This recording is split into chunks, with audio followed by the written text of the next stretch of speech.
জন্মগতভাবে যারা অ্যাবনর্মাল, আধা পাগল, রাষ্ট্রের প্রতি তাদের হক আছে। কিছু মানুষ আছে দেখবেন একেবারে হত দরিদ্র ভিখারি, 10 বছর আগেও ভিক্ষা করে, 10 বছর পরেও সে ভিখারি ভিক্ষা করে। কেন ভিখারি মানুষের দ্বারে দ্বারে ভিক্ষা করবে? রাষ্ট্রের তাহলে কাজ কি ছিল? কেন বিধবা নারী সন্তান নিয়ে পেরেশানির মধ্যে কাটাবে? ওই বিধবা নারীর এতিম সন্তানের দায়িত্ব তো রাষ্ট্র নেওয়ার কথা ছিল। এইখানে রাষ্ট্রের প্রতি তার হক আছে। যখন রাষ্ট্র এই অন্ধের হক আদায় করলো না, রাষ্ট্র এই ল্যাংড়ার হক আদায় করলো না, রাষ্ট্র এই বুবার হক আদায় করলো না, রাষ্ট্র এই এতিমের হক আদায় করলো না, রাষ্ট্র এই শিশুদের হক আদায় করলো না, রাষ্ট্র গরিবের হক আদায় করলো না। এ দেশের ধনীদের চিকিৎসা হয়, ভালো ভালো ডাক্তার, বড় বড় ডাক্তার দেখায়, বড় বড় হসপিটালে তারা চিকিৎসা নিতে পারে, কিন্তু গরিব মানুষের চিকিৎসা বড় হসপিটালে কেন হবে না? গরিবের চিকিৎসায় বড় ডাক্তার কেন দেখবে না? গরিবের ওষুধ কেনার কেন টাকা থাকবে না? কারণ কি? আপনি আমাকে একটু ব্যাখ্যা করে বলেন তো। গরিবের ব্যথা যেমন ধনীর ব্যথা তেমন, গরিবের জ্বর যেমন ধনীর জ্বরও তেমন, গরিবের মাথা ব্যথা যেমন ধনীরও মাথা ব্যথা তেমন, গরিবের প্যারালাইসিস যেমন ধনীরও প্যারালাইসিস তেমন, গরিবের অ্যাক্সিডেন্ট থেকে ক্ষত বের হয়, হাত ভাঙ্গা যেমন গরিবেরও হাত ভাঙ্গা তেমন, গরিবের আপনার কিডনি রোগ যেমন ধনীরও কিডনি রোগ তেমন, গরিবের হাই প্রেশার যেমন ধনীরও হাই প্রেশার তেমন। ব্যথার তো কোনো ধর্ম নাই, দুঃখেরও কোনো ধর্ম নাই, ক্ষুধারও কোনো ধর্ম নাই, ক্ষুধারও কোনো ধর্ম নাই। দরিদ্র ধনী ও বন্ধু, ধনীর ক্ষুধা যেমন গরিবের ক্ষুধা তেমন, হিন্দুর ক্ষুধা যেমন মুসলমানের ক্ষুধা তেমন। সবার ক্ষুধার যন্ত্রণা একই রকম, সবার ব্যথার যন্ত্রণা একই রকম, সবার স্বজন হারা ব্যথা বেদনা সবারই একই রকম। ধনীর আপনজন হারাইলে যেমন ব্যথা লাগে, গরিবের আপনজন হারাইলে তেমন ব্যথা লাগে। ধনীর সন্তান না খেয়ে থাকলে ধনীর যেমন কষ্ট হয়, গরিবের সন্তান না খেয়ে থাকলে গরিবের মায়ের কষ্ট হয়।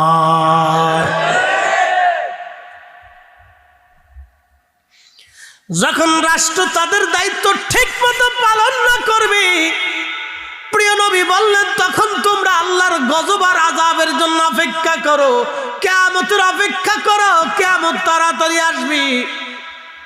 আল্লাহর আকাশ থেকে পাথর নিক্ষেপ হতে পারে, মাটির ভিতর থেকে আগুন বের হয়ে যেতে পারে, অথবা ভূমিকম্প দিয়ে আল্লাহ জমিন ধসিয়ে দিতে পারে। নানান নানান রোগ আর ব্যাধি দিয়ে আল্লাহ তোমাদেরকে সে দিতে পারে। রব্বুল আলামিন বললেন, যাহারাল ফাসাদু ফিল বাররি ওয়াল বাহরি বিমা কাসাবাত আইদিন নাস। জলে আর স্থলে, সাগরে আর নগরে, পাহাড়ে আর পর্বতে যত বালা তোমরা দেখো, এই বালাগুলি আমি আল্লাহ তোমাদেরকে জোর করে চাপাই দেই না। তোমাদের দুহাতের রুজি তোমরা গুনাহ করো, আমি রব্বুল আলামিন এই বালাগুলি তোমাদের চাপায়ে দেই।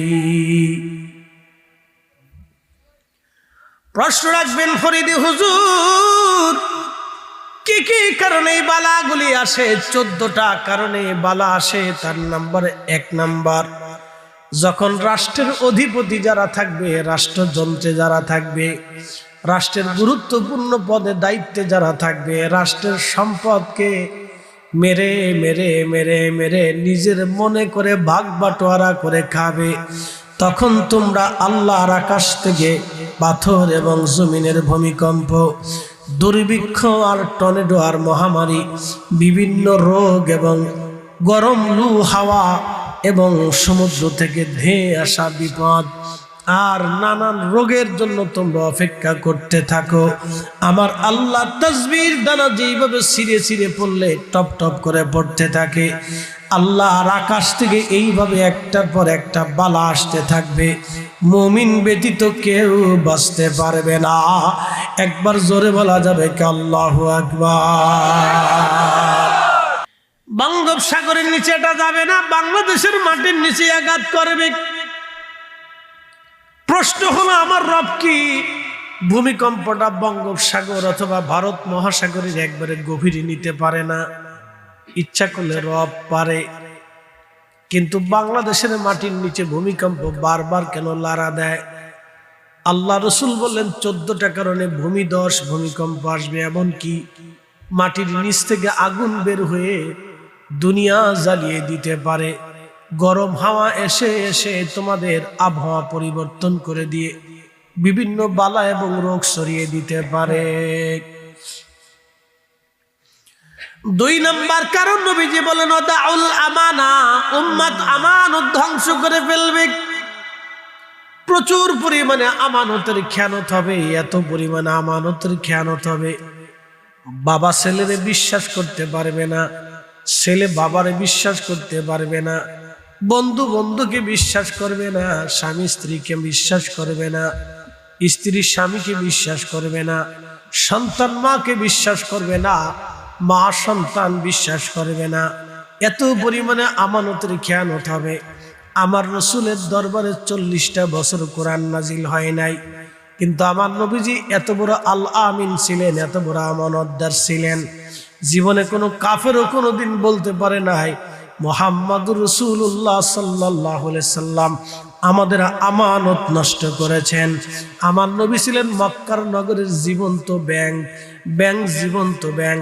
বিশ্ব ব্যাংক থেকে টাকা চুরি হতে পারে, সুইস ব্যাংক থেকে টাকা চুরি হতে পারে, বাংলাদেশ ব্যাংক থেকে টাকা ডান বাম হতে পারে, কিন্তু আমার রসুলের দরজা থেকে কখনো আমানতের খেয়ানত হয় না।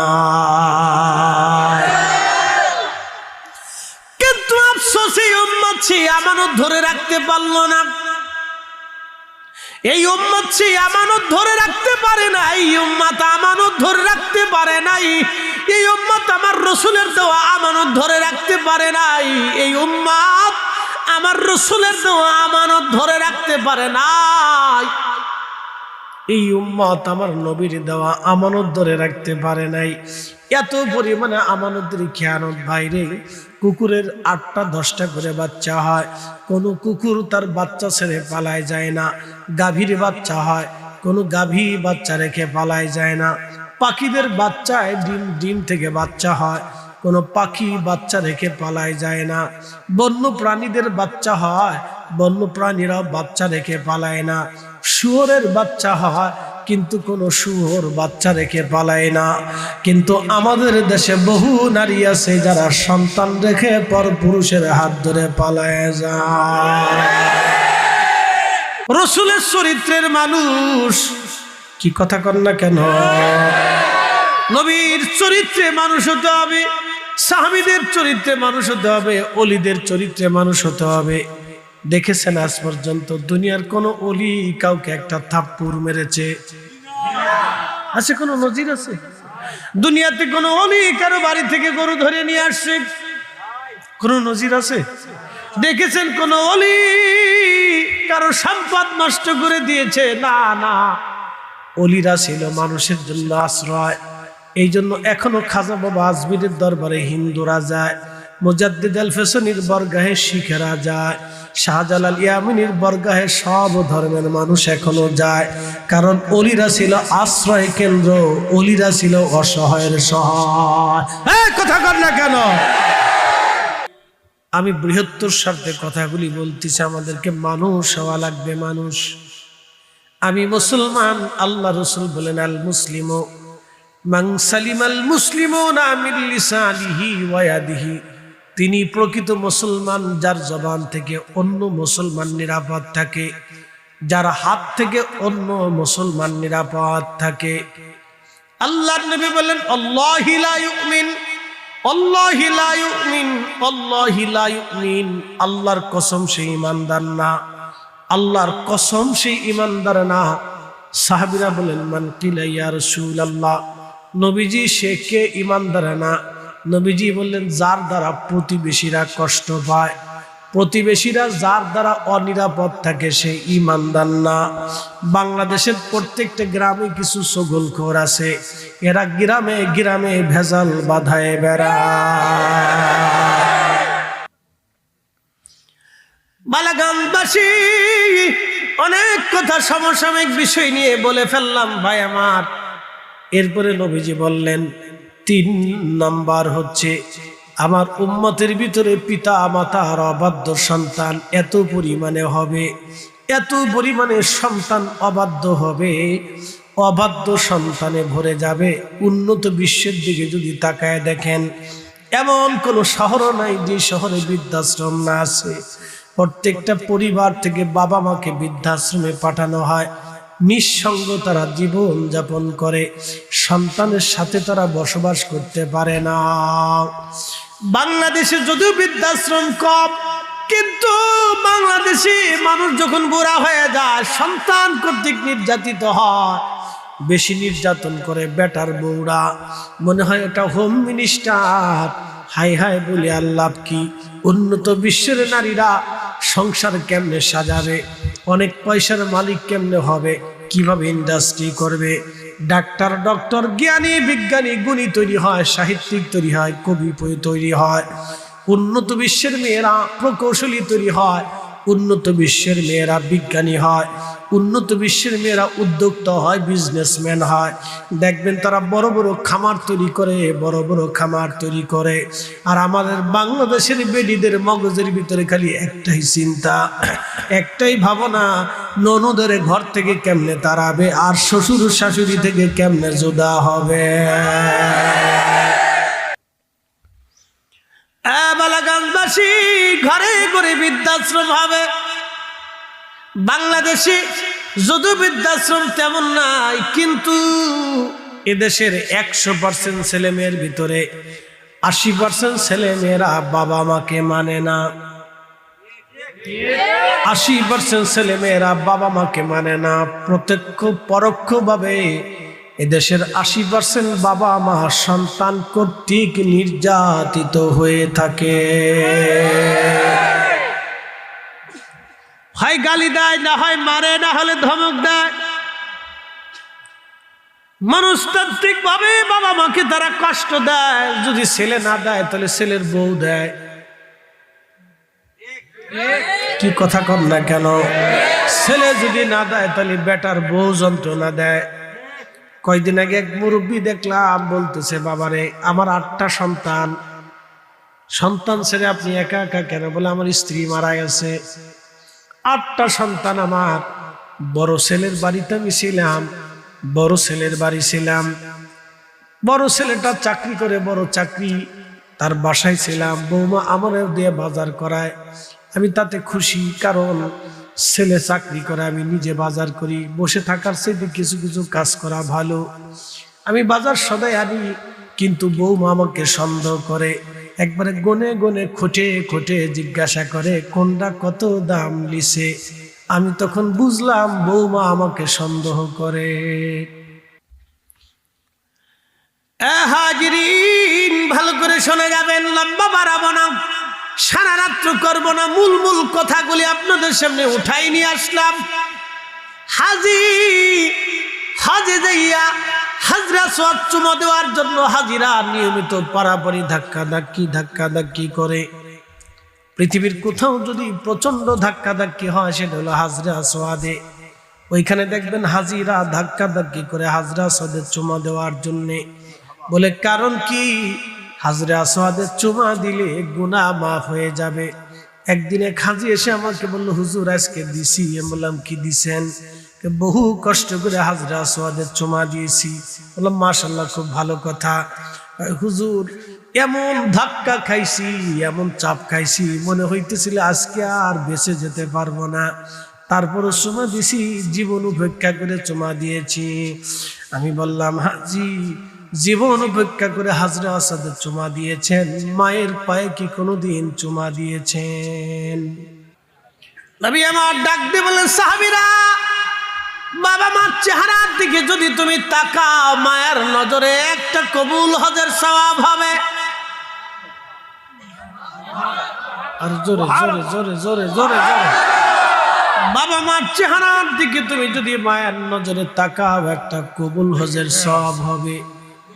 ভালো করে বুঝে যান, মা যদি অন্ধ হয় কবুল হজের সওয়াব হবে। বাবা যদি ল্যাংড়াও হয় কবুল হজের সওয়াব হবে, বাবা যদি আধা পাগলও হয় কবুল হজের সওয়াব হবে, মা যদি অশিক্ষিত হয় কবুল হজের সওয়াব হবে, বাবা মার চেহারা যদি নিগ্র কালো হয় তারপরেও কবুল হজের সওয়াব হবে। সাহাবী বললেন, হুজুর যদি 100 বার কেউ তাকায় বাবা মার চেহারার দিকে মায়ের নজরে, নবীজি বলেন 100টা কবুল হজের সওয়াব হবে।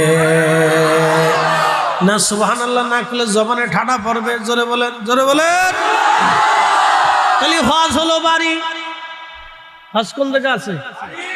বাড়িতেও হজ আছে, কিন্তু হাজি নিজের মা বাবার কাছে হজ না খুঁজে হজ খুঁজতেছে মক্কায় যাইয়া, কিন্তু জীবনে বাপ মারে ঠিক মতো খাতি দিল না, ওষুধ কিনে দিল না, যত্ন করলো না, এখন হয়েছে বিরাট বড় হাজি সাহেব। কাগজের মধ্যে লেখা অমুক হাজি, তমক হাজি, অমুক হাজি, তমক হাজি। শয়তানে চিন্তা করে ওরে সিটার, ওরে সিটার রে সিটার, বাপ মারে খাবার দেয় নাই, ওটা হজ করে আসছে, আর আমার এসে পাথর মারার জন্য জমারাতে আইছে। আমারে পাথর মারার দরকার না, তোরে পাথর মারার দরকার। শুনে যাবেন হাজিরিন, মা বাবার খেদমত অনেক বড় দামি। প্রশ্ন করবেন ফরিদে হুজুর আমি মার পায়ে কেন চুমা দিব? আচ্ছা এখানে বলেন তো কেউ মা সারা দুনিয়াতে আইছে? আমরা সবাই মার পেটের মধ্যে ছিলাম, ছোট্ট কালে মার কোলের মধ্যে আমরা ছিলাম।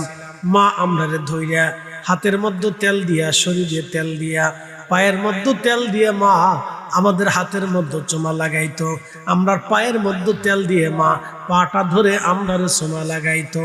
মা যদি আপনার পায়ের মধ্যে চুমা দিতে পারে, আপনি সন্তান হয়ে কেন মার পায়ে চুমা দিতে পারবেন না? যুবক রে, জান্নাত যদি পাইতে চাও মার পায়ের মধ্যে চুমা লাগাও, বেহেশতের দরওয়াজায় চুমা লাগানো হয়ে যাবে। যুবক রে, যদি সুখী হতে চাও মার পায়ে চুমা লাগাও, আল্লাহর জান্নাতে চুমা লাগানো হয়ে যাবে। যুবক রে, যদি খোদার ঘরে চুমা দিতে চাও তাহলে আগে মার পায়ের মধ্যে চুমা লাগাও, আল্লাহর ঘরের মধ্যে চুমা লাগানো হয়ে যাবে। বলে কারণ কি? মা তোমার জান্নাত, মা তোমার জাহান্নাম, বাবা তোমার জান্নাত, বাবা তোমার জাহান্নাম। নবী বলেন উম্মত রে তোমরা শোনো, বাবা মার খেদমত করে যদি জান্নাত নিতে না পারো তাহলে তুমি ধ্বংস হয়ে যাবা, তুমি ধ্বংস হয়ে যাবা। বাবা মা পাওয়ার পরে যদি খেদমত করে তুমি জান্নাত নিতে না পারো তাহলে তুমি ধ্বংস হবা। এই জন্য হজ করার আগে বাবা মার খেদমত আপনি করে নেন। বাবা মারে খুশি করে যদি হজে যাইতে পারেন তাহলে হজ কবুল হয়ে যাবে।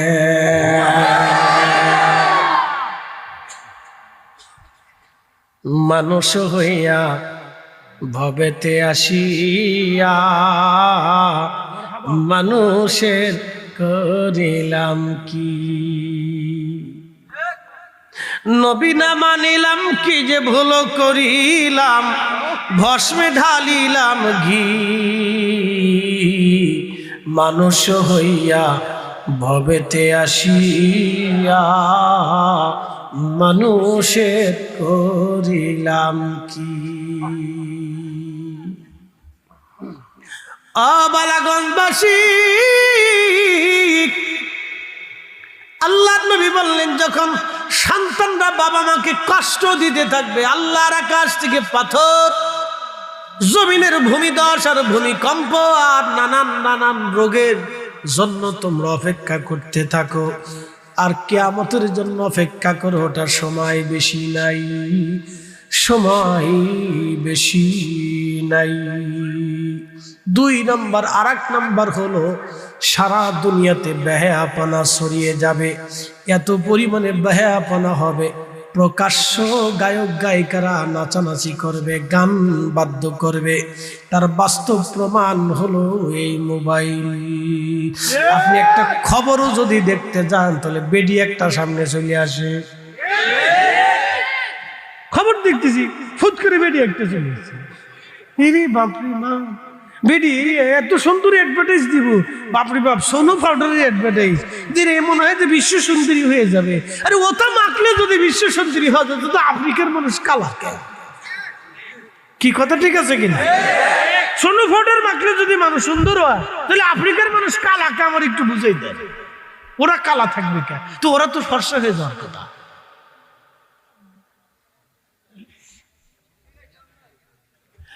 এ বাবাজি আমার, ভালো করে শুনে যাবেন। প্রিয় নবীজি বললেন, উম্মতরে তোমরা শুনে নাও, বেহায়াপনায় সয়লাব হয়ে যাবে সারা দুনিয়া।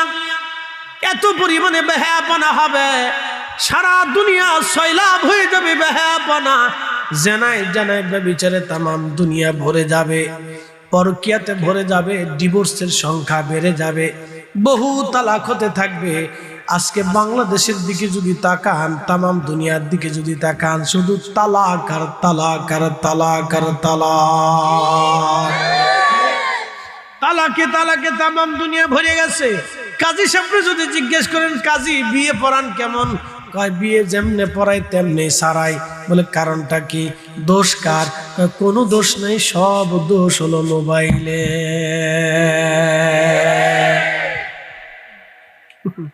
সব মোবাইলের দোষ। দোষ কার?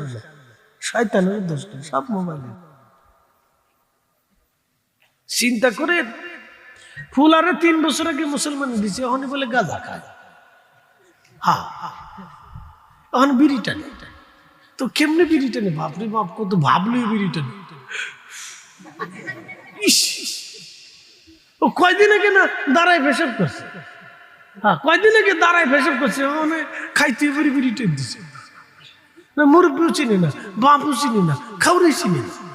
এইভাবে যদি চলতে তাহলে আগামী বাংলাদেশ অন্ধকারে নিমজ্জিত হবে, অন্ধকারে নিমজ্জিত। বাপরে বাপ, নতুন জেনারেশন এমন অবস্থা যে বাপ মানে না, সে দেশের মুরব্বী কেমনি মানবে? ছাত্র উস্তাদ মানতেছে না। বাংলাদেশে এখন শিক্ষকদের কোনো মূল্য নাই। সেদিন দেখলাম এক শিক্ষক ছাত্রকে একটু শাস্তি দিছে, কিছু ক্লাস করে না বলে 130 দিন না কতদিন ক্লাস করতে? কতদিন? হ্যাঁ, ক্লাসের টাইম কত? 130 দিন না 150 দিন না 200 দিন, কতজন ধরে ক্লাস করতে হয়? তো ছাত্র সারা বছরের ক্লাস হয়েছে 15 দিন। কি ছাত্র চিন্তা করে, আন্তর্জাতিক খ্যাতি সম্পন্ন ছাত্র। হেতারে সারে একটু শাসন করছে বিদে বাপে সারের ধরে আইসে পিটিয়েছে রাস্তা। কেমন বাপের বাপ?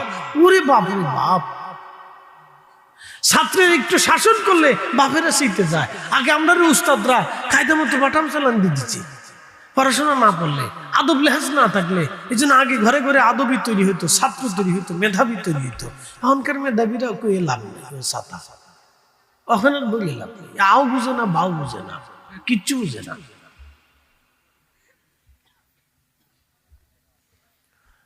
মুসলমান ভালো করে শুনবেন, আল্লাহ রসুল বলেন, উম্মতরে বেহায়াপনা তামাম দুনিয়া সয়লাব হয়ে যাবে। তখন তোমরা কিয়ামতের অপেক্ষা করো, দুনিয়া ধ্বংসের দ্বার প্রান্তে চলে আসবে। কি বুঝলেন আপনারা? তালাকের সংখ্যা বেড়ে যাবে, তামাম দুনিয়ায় ন্যায় বিচার শূন্য হয়ে যাবে। পৃথিবীতে কোনো ন্যায় বিচার থাকবে না, ন্যায় বিচার থাকবে না, ন্যায় বিচার থাকবে না। বাংলাদেশের 64,000 গ্রাম যদি আপনি দেখেন, কোন গ্রামে ঠিক মতো বিচার হয় আমার জানা নাই। 30 বছর ধরে, আমার দিকে তাকা, 30 বছর ধরে জমির মামলা চলে। কিসের মামলা চলে?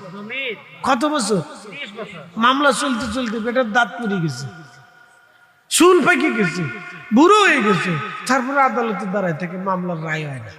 30 বছর ধরে মামলার রায় চলতে হচ্ছে না। জমির মামলা, কি মামলা রে ভাই! ভাই ভাইয়ের বিরুদ্ধে মামলা করছে, 30 বছর ধরে জমি নিয়ে মামলা চলতেছে। কি আশ্চর্য! আমাকে একটু বুঝান তো, একটা মামলা 30 বছর ধরে চলবে কেন? হ্যাঁ, আমার বুঝাই দিতে পারবেন যে কোন কোন কারণে 30 বছরের মামলাটা চলবে? আমার একটু বুঝান তো। আচ্ছা, আপনাদেরকে একটা কথা বলি, আমার বুঝান। ভাই ভাইয়ের জমির ঝগড়া হলো, এই ঝগড়া মিটানোর দায়িত্ব কার? মসজিদের ইমাম সাহেব হুজুরের। আপনাদের খতিব সাহেব কামরুল ভাই কো? জি জি, আপনার দায়িত্ব নেই? বাবার না, বাবারও তো দায়িত্ব নেই, চাচারও না, গ্রামের সর্দারও না, চেয়ারম্যান মেম্বারও না। এর দায়িত্ব হলো প্রশাসনের, রাষ্ট্রের। পৃথিবীর উন্নত বিশ্বে যায় দেখেন, এক টুকরো জমিনে, 1 ইঞ্চি জমিনেও কোনো দিন ঝগড়া হয় না। কারণ কি, রাষ্ট্র জমি মাইপে বুঝাই দিয়ে যায়, রাষ্ট্র জমি মাইপে বুঝাই দিয়ে চলে যায়, কেউ ঝগড়া করে না। আরে ভাই আর এক ভাইরে খুন করতেছে জমির জন্য, কথা ঠিক আছে না? ভাই ভাইয়ের মাথার উপর বাড়ি মারতেছে জমির জন্য, ভাই ভাইয়ের অস্ত্র ধরতেছে জমির জন্য। হাই হাই রে, সেদিন দেখলাম এক ভাই আর এক ভাইরে একবারে রামদে কুবাই মেরে ফেলছে, আপন ভাই ভাইরে কুবাই মেরে ফেলছে জমির জন্য। এগুলো তো আসলে এই কারণে আমাদের দেশে আল্লাহর গজব আসতেছে। একসাথে বলেন, কি আসতেছে? গজব আসতেছে। আল্লাহ আমাদের এই ফিতনা থেকে, বালা থেকে বাঁচায় না। খুব জোরে বলে না আমিন। আর একটু জোরে বলে না আমিন। যেই কথাগুলি বললাম এগুলি কাজে পরিণত করবেন। আমাদেরকে মানুষ হতে হবে, মুসলিম হতে হবে। আসলামতু লিরাব্বিল আলামিন, সেই মুসলিম হতে হবে যে মুসলিম আল্লাহর কুদরতি কদমে নিজেকে সমর্পণ করে, সপর্দ করে। কথা বলেন ঠিক আছে কিনা? নাই, খালি সুরতে মুসলিম না, সুরতে এবং নীতিতে মুসলমান হতে হবে। 500 টাকা দিলে দেশে সাক্ষী পাওয়া যায়। 500 টাকা দিলে ওই আপনার সিলেটের আদালতে দাঁড়ায় সাক্ষী দিয়ে আসবে, কাইন্দে সাক্ষী দিয়ে, আমি লিজে দেখছি রে মাসি পাত্র 500 টাকা। 500 টাকা মামলা শুরু হয় মিথ্যা দিয়ে। স্যার ভালো করে লেখেন, যেমনি লেখলে মামলাটা মজবুত হবে ওইভাবে লেখেন। ঘটনা অর্ধেক সত্যি অর্ধেক মিথ্যা। বিজ্ঞ আদালত চিন্তা করে, হাই হাই হাই রে, এই ঘটনার তো আগা গোড়া নাই, মাথাও নাই, গুড়াও নাই, তো বিচার দিবে কি, রায় দিবে কি? শুরুই তো মিথ্যা দিয়ে, অনেক প্রবলেম। এই জন্য আমাদেরকে মানুষের মতো মানুষ হতে হবে, নীতিতে মুসলিম হতে হবে, নীতির মুসলমান হতে হবে, নবীর সুন্নতের তরিকায় মুসলমান হতে হবে। এই জমিন আল্লাহর ওলিদের জমিন, ওলিরা আমাদেরকে এইভাবে মানুষের মতো মানুষ হওয়া, মুসলিম হওয়া, ইমানে আকীদায় নীতিতে শিক্ষা দিয়ে গেছে। কথা বলেন ঠিক না বেটি?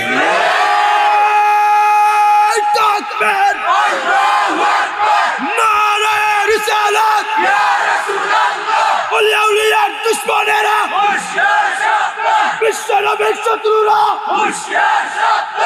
ইসলামের শত্রুরা, আল্লামা ফরিদি জিন্দাবাদ জিন্দাবাদ, নারে তাকবীর। বাপরে বাপ, গোলা আছে তো। খতিব সাহেব নেই, তাই সব গোলা আছে। আর খুব মহব্বতের মানুষ, বারবার যোগাযোগ করছে আমার সাথে, দোয়া করবেন, আল্লাহ কবুল করুক। সকলে বলে না আমিন। খতিব সাহেবের হায়াতের মধ্যে আল্লাহ বরকত দিক, জোরে বলে না আমিন। কারণ খতিব সাহেবরা যদি ঠিক মতো থাকে তাহলে সমাজ মোটামুটি একটু বুঝসুঝ হয়। কারণ আমার মসজিদে আমি এইভাবে বাটাম চালান দিই, কারণ আমার খতিবের কোনো চাকরির চিন্তা নেই। আমার কোনোদিন কমিটি করে না, হুজুর আজকে আসলেন নাকি, কালকে গেলেন নাকি, ও তাকে আমি চাকরি গেট আউট, আইসি গেট আউট, আমার দরকার নেই। বহুবার কইছি আমি যাই গে, না হুজুর চাই না, আপনি গেলে গা এত সুন্দর মাছ পাওয়া যেত না, যাবেন না। আমি টেকার লাগে খতিবগিরি করি না। এই জন্য ইমাম সাহেবরা স্বাধীনতার দরকার, কিন্তু দুঃখের বিষয় হলো ইমাম সাহেবের বেতন কম। কথা ঠিক আছে না? আমি এক গ্রামে ঢুকছি, জিজ্ঞেস করলাম ইমামের বেতন কত? হুজুর মাসে 2000 টাকা। তো ইমাম সাহেব দাঁড়ায় বললো, হুজুর 6 মাস বাকি রাখছে। আমি বললাম পুরো গ্রামে আগুন ধরাই দেয়, ওরা জালিম। ওরা জালিম, পুরা গ্রামে আগুন ধরাই দেয়। এত গ্রামের মানুষ একজন ইমাম সাহেবের বেতন দিতে পারে না, ওরা জালিম। ওরা আম চলে, সাম চলে, বিড়ি চলে, কালমা চলে, পান চলে, চা চলে, সব চলে, খালি আল্লাহর ঘরের মসজিদের ইমামের বেতনটা চলে না। ও জালিম, বাড়ি করে আগুন দিয়ে দেন, ও জালিম। তো মসজিদ তো আপনাদের কাছে আল্লাহর পক্ষ থেকে আমানত। কথা ঠিক আছে কিনা? আল্লাহর ঘর আল্লাহর পক্ষ থেকে মুসলমানদের কাছে আমানত। ইমাম সাহেব হুজুর মাসে 2000, তাও 6 মাস বাকি রাখছে। আমি উরে জালিমের জালিম, কোন গ্রামে এসে ওয়াজ করার জন্য?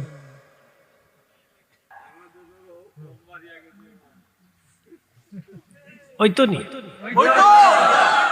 আরো 2 ঘন্টা তবরক কইছি, তবরক কইছি নি। আচ্ছা ওটা কোনাত লইয়া, কোনাত লইলে ওটার ঘিরানটা নাকে আসলে শরীরে আর একটু হিট আসবে।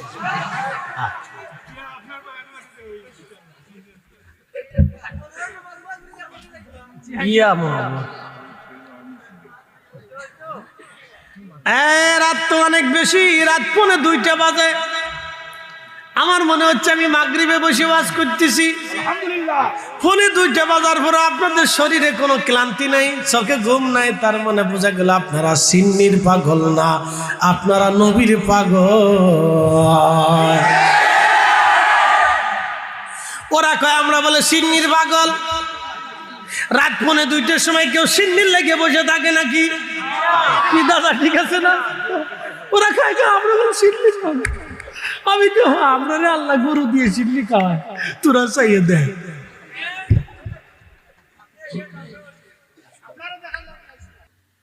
এ বালাগঞ্জবাসী শুনে যাবেন, মার পায়ে কোনোদিন চুমা দেন নাই, হাজি হজ করে আসছে। এমন হাজি বাংলাদেশে আছে মারে খাবার দেয় নাই, কিন্তু হজ করে চলে আইছে। হাজির হজ হলো না। নারায়ে তাকবীর আল্লাহু আকবার নারায়ে রিসালাত ইয়া রাসূলুল্লাহ আহলে সুন্নাত ওয়াল জামাত জিন্দাবাদ জিন্দাবাদ আহলে সুন্নাত ওয়াল জামাত জিন্দাবাদ জিন্দাবাদ বাঁচাও ঈমান বাঁচাও দেশ আল্লামা ফরিদ জিন্দাবাদ জিন্দাবাদ জিন্দাবাদ জিন্দাবাদ আল্লামা ফরিদ নারায়ে তাকবীর।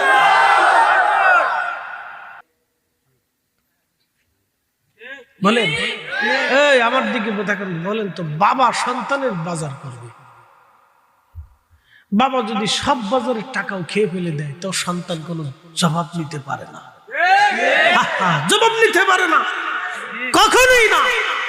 একটা আফসোস করে বললো 8টা সন্তানকে আমি বাজার করে খাওয়াইছি, 8টা সন্তানকে আমি অর্থ দিছি, পড়ালেখা করেছি, আহা, কিন্তু বৌমা আমাকে সন্দেহ করে। 8টা সন্তানকে মানুষ বানাইলাম, আমার তখন চুরি করা লাগে নাই, বৌমা আমাকে সন্দেহ করে। একদিন 10টা টাকা বাজার থেকে বেঁচেছিল, তো আমি পাঞ্জাবির পকেটের ভিতরে 10টা টাকা রেখে দিছি। 10টা টাকাই বাজার থেকে, সন্তানের 10 টাকা বাজার থেকে বাঁচছে। বৌমা আমাকে পকেট থেকে টাকাটা বের করে বললেন, বাবা আপনি চুরি করেন। আহা, বৃদ্ধ বলল, জীবনের শেষ বয়সে চিন্তা করলাম সন্তানের সংসারে অশান্তি না বাঁধে চলে আসি। ছেলেটাকে ডাক দিয়ে বললাম, বেটা রে, 8টা সন্তান তোরা ছিলি আমার, 7টা সন্তানকে আমি লালন পালন করছি, অর্থ দিছি, টাকা দিছি, খাবার দিছি, বাজার করে আনছি, বাবা চুরি করা লাগে নাই। আজকে তোমার সংসারে এসে 10টা টাকার জন্য চোরের অপবাদ নিতে হয়। তোমার এই সংসারে তোমাকে কষ্ট না দিয়ে তোমরা সুখে থাকো, আমি চলে যাবো। বলেন এটা বাংলাদেশ, এই বিচার কি করবে? যদি আইন ঠিক মতো থাকতো তাহলে ওই সন্তানের বৌমারে দইরাই না কায়দা মতো বাটাম চালান দিয়ে 6 মাসের জেল জরিমানা দিয়ে দিলেই সব তাদের মতো সোজা হয়ে যেত। এই জন্য আল্লাহর আকাশ থেকে গজব আসে, কারণ এই ধরনের কিছু মানুষের প্রতি জুলুম হওয়ার পরেও কোনো শাস্তি নেই। এই জন্য আল্লাহর আকাশ থেকে গজব আসতেছে। দিন পরে মালিক চলে যাওয়ার পরে সেই বাড়িটা পুরাতন হতে থাকে, সেটাও আস্তে আস্তে ভাগার হতে থাকে। গোরস্থান কবরস্থানগুলি 100 বছর পরে সেটা পুরাতন হতে থাকে এবং মানুষের আনাগোনা কমতে থাকে। মানুষের বয়স যত বাড়ে চুল দাড়িগুলি পাকতে থাকে, শক্তি কমে আসতে থাকে, চোখের পাওয়ার, হাতের পাওয়ার এবং রক্তের পাওয়ারগুলি ধীরে ধীরে ধীরে ধীরে দুর্বল হতে থাকে, সমস্ত অঙ্গ প্রত্যঙ্গগুলি ধীরে ধীরে নিস্তেজ হতে থাকে। এই জন্য আল্লাহ বললেন কুল্লু মান আলাইহা ফান, সব কিছু শেষ হয়ে যাবে। ওয়ায়াবকা ওয়াজহু রাব্বিকা যুল জালালি ওয়াল ইকরাম, শুধু তোমাদের রব থাকবে, বাকি কিছু থাকবে না। অনেক সাগর একসময় শুকিয়ে গেছে, অনেক নদী আজকে মৃত্যু প্রায় হয়ে গেছে। বাংলাদেশের বহু বড় বড় নদী মরার মতো হয়ে গেছে, সাগর নদীতে চর পড়ে গেছে। আমাদের ছোট নদী চলে বাঁকে বাঁকে, বৈশাখ মাসে তার হাঁটু জল থাকে, পার হয়ে যায় গরু, পার হয় গাড়ি, দুই ধার উঁচু তার ঢালু তার পারি।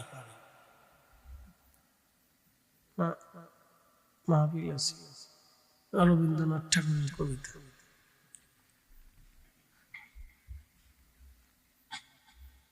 এই যে নদীগুলি আজকে শুকিয়ে যাচ্ছে, একসময় নদীও শেষ হয়ে যায়, সাগরও শুকিয়ে যায়।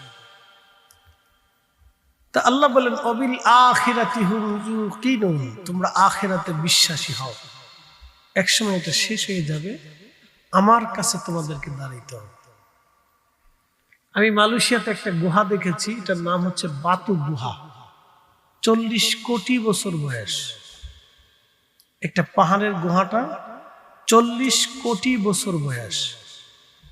আমি মালয়েশিয়ার গেন্তিং হাইল্যান্ডের ভূমি থেকে 6000 ফিট উপরে, যেখানে ঠান্ডা মেঘ উড়ে আসে, সেইখানে আমি নালা দেখেছি, মানে পানির উৎস দেখেছি, অনেক পানি। চিন্তা করলাম পাহাড়ের উপরে পানি কেন? তখন ভাবলাম এই পাহাড়ের উপরে পানি যদি না থাকে তাহলে এই পাহাড়ের মানুষ এবং জীব কি করে বাঁচবে? ওইখানে আল্লাহ পানির ব্যবস্থা করে রাখছে। আশ্চর্য, পৃথিবীর কত বড় উপরে ভূভাগের ভিতরে আল্লাহ পানি রেখে দিয়েছে মানুষের খাবারের জন্য।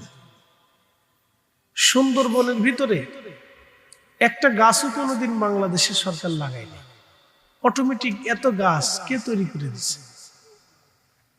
সুন্দরবনের ভিতর দিয়ে ছোট ছোট নালা আছে, কিন্তু আশ্চর্য হবে এই নালার ভিতর দিয়ে মিঠা পানি বর্ষিত হয়, সমুদ্রের পানি থাকে না। বলে মিঠা পানি কেন? সুন্দরবনের যে বাঘ, ভাল্লুক, হরিণ, বিভিন্ন প্রাণী আছে তারা এই পানি পান করে, ওরা বেঁচে থাকে।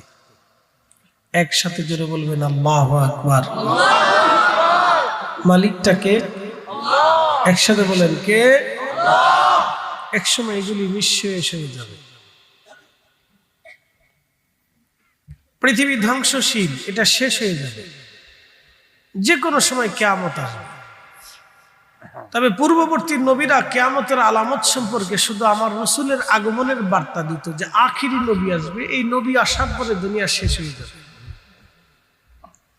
আখিরি নবী আসবে, দুনিয়া শেষ হয়ে যাবে এই নবী আসার পরে। কিন্তু আমাদের নবী কিয়ামতের আলামত সম্পর্কে 2 ধরনের ভবিষ্যৎবাণী করেছেন। একটা আলামতে সুগরা, ছোট ছোট আলামত, আর একটা হচ্ছে আলামতে কুবরা, বড় বড় আলামত। ছোট ছোট আলামত হবে 85টা, আর বড় বড় আলামত হবে 7টা।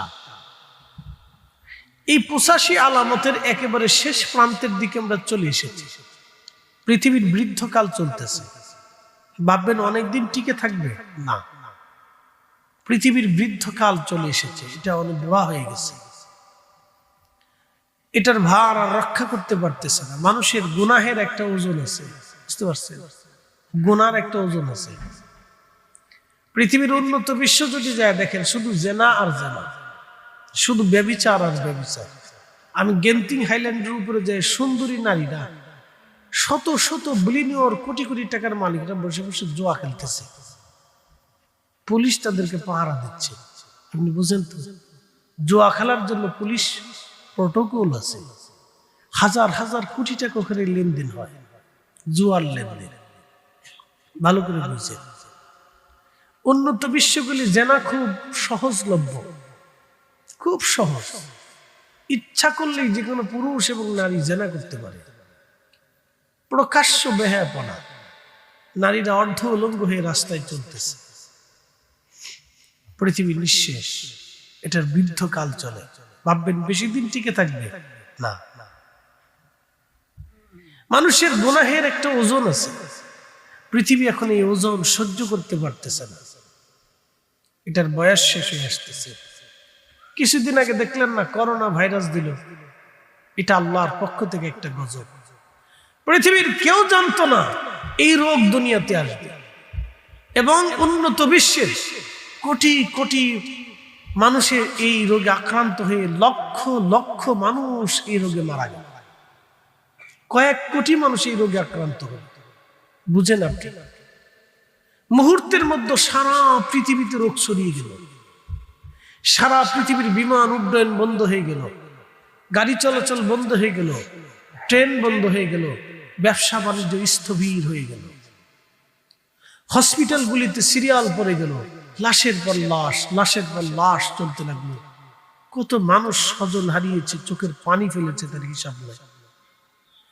30 লক্ষ মানুষ যদি মারা যায়, তাহলে 30 লক্ষ পরিবারের অন্তর 1 কোটি মানুষের চোখের পানি ঝরেছে। 1 ফোঁটা করেও যদি চোখের পানি পড়ে, তাহলে 1 কোটি ফোঁটা চোখের পানি পড়েছে। 1 কোটি ফোঁটা চোখের পানি যদি এক জায়গায় করে, তাহলে কত পরিমাণ পানি হবে হিসাব করে।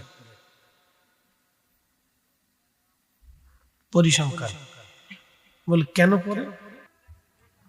কষ্ট হইতেছে আপনাদের?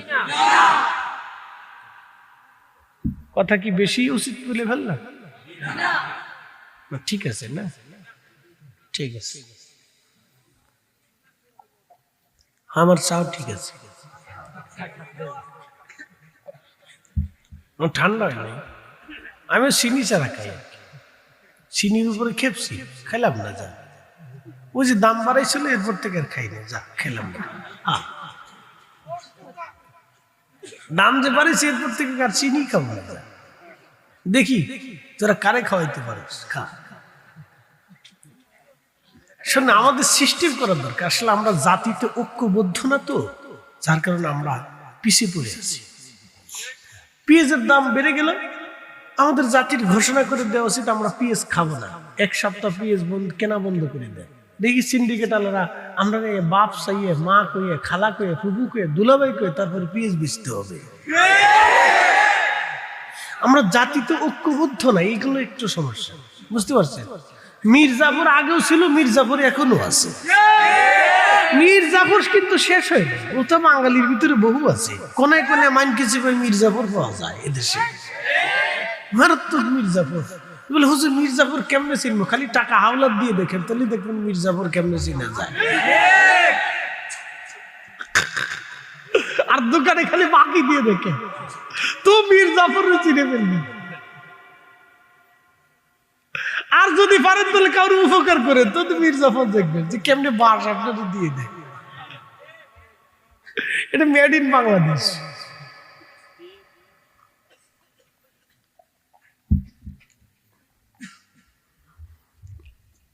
এলাকার নাম কি? কলমপুর। কলমপুর, বাপরে বাপ, এদেশে এত কলম পাওয়া যায়। নাম সুন্দর, কলমপুর। কলমপুরবাসী ভালো করে শোনা যাবেন। ফেন্সুগঞ্জ, ইয়া মা, তাই ফেন্সুগঞ্জ দিয়ে বালাগঞ্জে ঢুকে লাগছে। বালাগঞ্জিবাসী চা খাইল,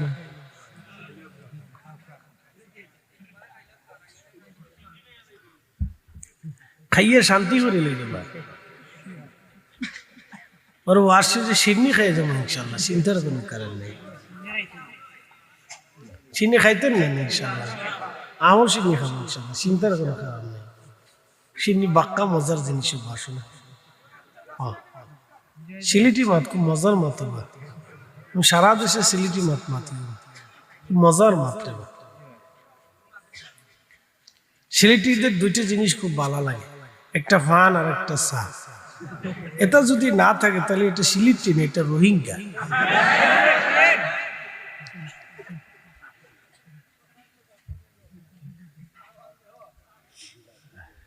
খুব মনোযোগ দেবেন হাজিরিন। শুধু কি নারীর দোষ? শুধু নারীর দোষ দিব না, আমাদের দেশে বহু পুরুষ আছে বিয়ে করলো, বিয়ে করার পরে একটা বাচ্চা হলো, স্ত্রীর সাথে বেমানান ঝগড়া হলো, ডিভোর্স হয়ে গেল, তালাক হলো, ওই পুরুষ আর একটা বিয়ে করলো, বিয়ে করার পরে ওই পুরুষ সংসার শুরু করলো, কিন্তু প্রথম স্ত্রীর ঘরের সন্তানদেরকে কখনো খোঁজ নিল না, বরণ পোষণ দিল না, খাবার দিল না, অর্থ দিল না, বৃত্ত দিল না। এই পুরুষও শুয়োর আর কুত্তার চাইতেও খারাপ। আপনারা বলেন ও মানুষ না মুসলমান? বুঝছে মানুষ না মুসলমান কোনটা? আপনারা কইতে পারতেছেন মানে কি বলবো? কুত্তা না, কুত্তা করলে কুত্তা করবে, আমি কাজ করি না, আমার 14 গোষ্ঠী কাজ করে। কি কথা ঠিক আছে? কুত্তার 14 গোষ্ঠী কাজ করে। তাহলে বিড়াল কবে? বিড়াল কবে যে না, আমি জীবনে আমার 14 পুরুষ এই কাজ কোনোদিন করে নাই। তো শুয়োর কবেন? তো শুয়োর বলবেন যে না, আমার শুয়োর কিন্তু আমার 14 পুরুষ এই কাজ করে নাই। কিটা যে কব আমি নিজেও জানি না। মানুষ আপনি এবার বুঝেন।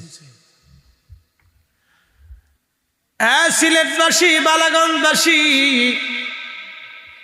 কথা যদি শুনতে খারাপ শোনা যাবে, কিন্তু আহা, এইভাবে সমাজে হাজার হাজার মানুষ আছে, মানুষ হইয়া ভবেতে আসিয়া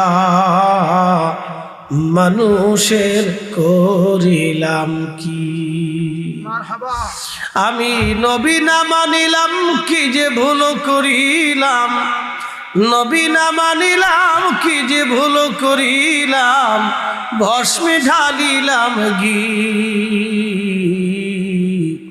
মানুষ হইয়া ভবেতে আসিয়া মানুষের করিলাম কি?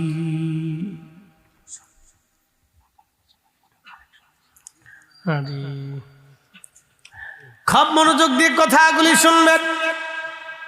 উপস্থিতি,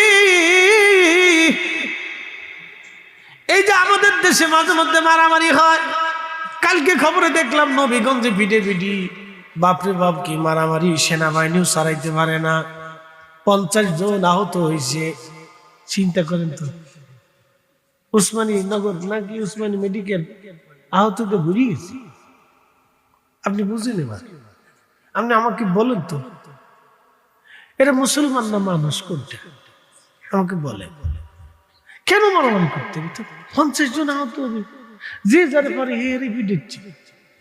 আমার ফরিদপুরে মারামারি লাগলো, সকাল থেকে সন্ধ্যা পর্যন্ত পিটে লাস্টের দিকে কিল লেগে পিটে সিঙ্গারা লে,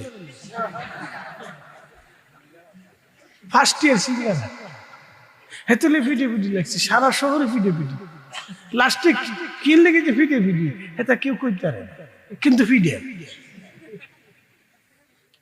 মানুষ। আপনি বুঝে দেবেন, মানুষ কিল লেগে পিটে কইতে পারে। কি বাঙালি দিন, ইস, দুনিয়ার কোথাও এরকম আছে আমার জানা নেই। শুধু বাঙালি, বাংলাদেশ, ভারত আর পাকিস্তান, এই 3 দেশের মানুষ মাথা পাগলা, তার তো চিরা। পৃথিবীর যেখানে যায় সেখানে অশান্তি করে, যেখানে যায় সেখানে নোংরা করে ফেলে দেয়।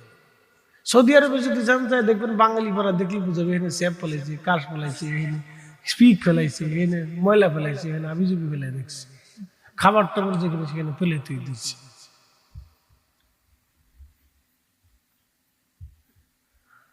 এই উপস্থিতি ভালো করে শুনে যাবেন, যদিও শুনতে খারাপ শোনা যাবে, কিন্তু কষ্টের সাথে বলতেছি ভাই আমার। ব্রাহ্মণবাড়িয়াতে মারামারি হলো, 2 গ্রামের পিডি, চট্টগ্রামে বিশ্ববিদ্যালয়ের গ্রামের মানুষের পিডি হলো, 2 দলের পিডি। কারো বাড়ি ঘর দখল করলো, থালা বাসন, উট, ঘোড়া, দুম্বা, ছাগল, পাগল, যার যা ছিল বাড়ি ঘর থেকে লুট করে নিয়ে চলে আসলো। এখনো যদি এই সভ্যতার জমানায় যদি এত বড় অসভ্যতা চলে, তাহলে বোঝা যাবে আমরা এখনো মানুষ হতে পারি নাই। কথা বলে, এই সভ্যতার যুগে যদি এত বড় অসভ্যতা চলে যে মহিলাদের কাপড় চোপড় পর্যন্ত চুরি করে নিয়ে আসে, লজ্জা করা উচিত, হায়া থাকা উচিত, জাতি শরম করা উচিত যে একজনের বাড়ি দখল করে এনে গরু ছাগল নিয়ে আসবে। ওই গরু আনিস নি তো শুয়োর ধরে নিয়ে আসছিস তুই। ও গরু খাইলে তোর শুয়োর খাওয়া হবে, ওই গরু যতটুকুন গোস্ত খাবি ততটুকুন শুয়োরের গোস্ত খাবি। এই কথা কর না কেন? কি করে মুসলমানেরা নামাজ পড়ে? শয়তান চিন্তা করে বাপরে বাপ কত বড় সিটার রে, ওতে নামাজ পড়তেছে সিটার কোথাকা।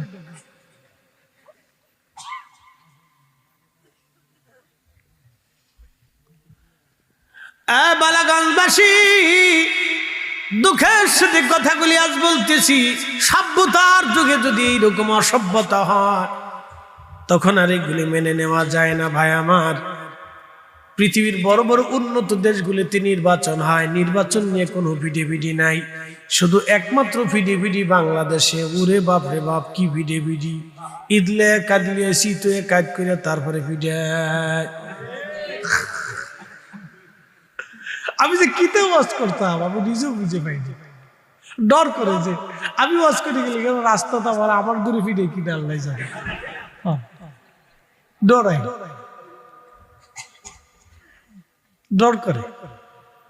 শেষে ওরা আমার ফিরে কিনে। প্রিয় ভাই আমার, খুব মনোযোগ দিয়ে শুনবেন। এই জন্য আমাদেরকে মানুষের মতো মানুষ হতে হবে। ওলিরা অসহায়ের সহায় ছিল। পৃথিবীর সব ধর্মের মানুষগুলি তাদের কাছে যে আশ্রয় দিত। আর খাজা বাবা আজমেরের এই সুন্দর আদর্শ দেখে, নীতি দেখে, তার কামালিয়ত দেখে 90 লক্ষ মানুষ কালেমা পড়ে মুসলমান হয়ে গেল। আর আমাদের দেশে তৌহিদি জনতা কবর থেকে মানুষ উঠে পুরায়। ওদেরকে দেখে কতজন মুসলমান হবে বলেন তো? হ্যাঁ, ওরা ভাবতেছে আমরা দিন কায়েম করতেছি। সুট্টা, তুই কি দিন কায়েম করবি রে বেটা? তোরে দেখে অন্য অন্য ধর্মের মানুষ চিন্তা করতেছে সর্বনাশ, ওদের কাছে যাওয়া যাবে না। কি কথা কর না কেন? ডর, ডর, অন্য ধর্মের মানুষ ডরাচ্ছে। যাদের কাছে স্বজাতির মানুষ নিরাপদ না, সে জাতির অন্য জাতির মানুষ কি করে নিরাপদ হবে? আশ্চর্য কথা তো।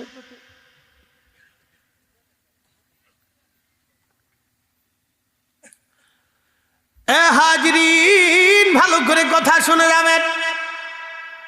যদিও শুনতে খারাপ শোনা যাবে, অনেকের মনে কষ্ট লেগে যেতে পারে, ক্ষমা করবেন। বলেন, মানুষ না মুসলমান?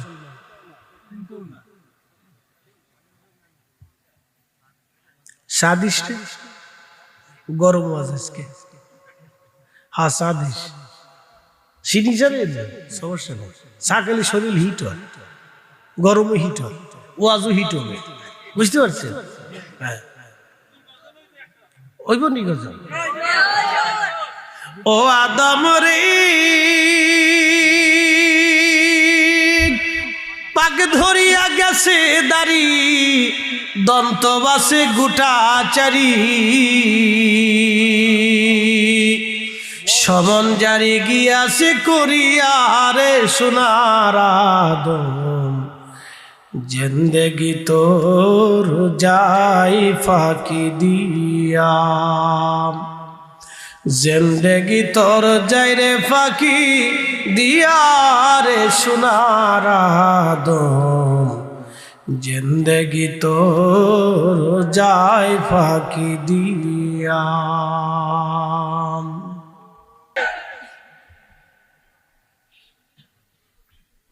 কিরে তোরা বইয়ের যুদ্ধকে স্বার্থ আছে না? স্বার্থ স্বার্থ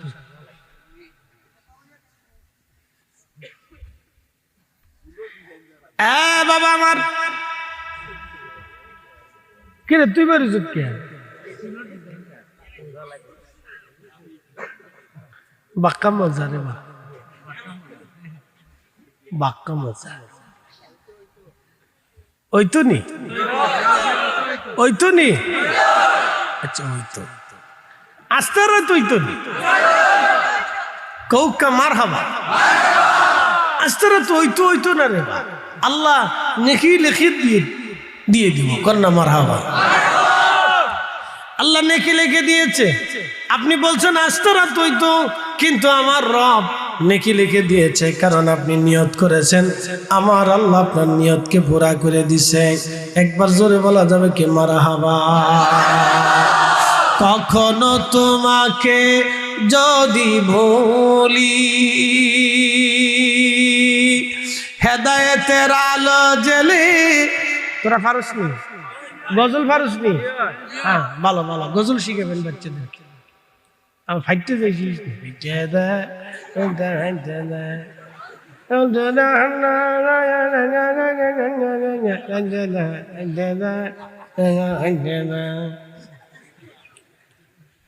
এই তো শিখি পুরি বাপরি বাপ ল্যাংটা বলা দূর ইচ্ছার কে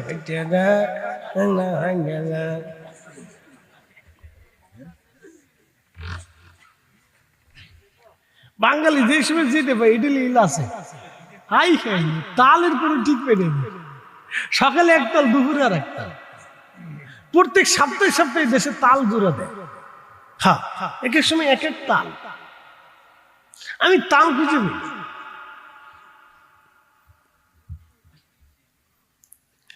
কখনো তোমাকে যদি ভুলি হেদায়েতের আলো জেলে নিয় কাছে তুলি ঠাই দিও প্রিয়তম ওগো মহিয়া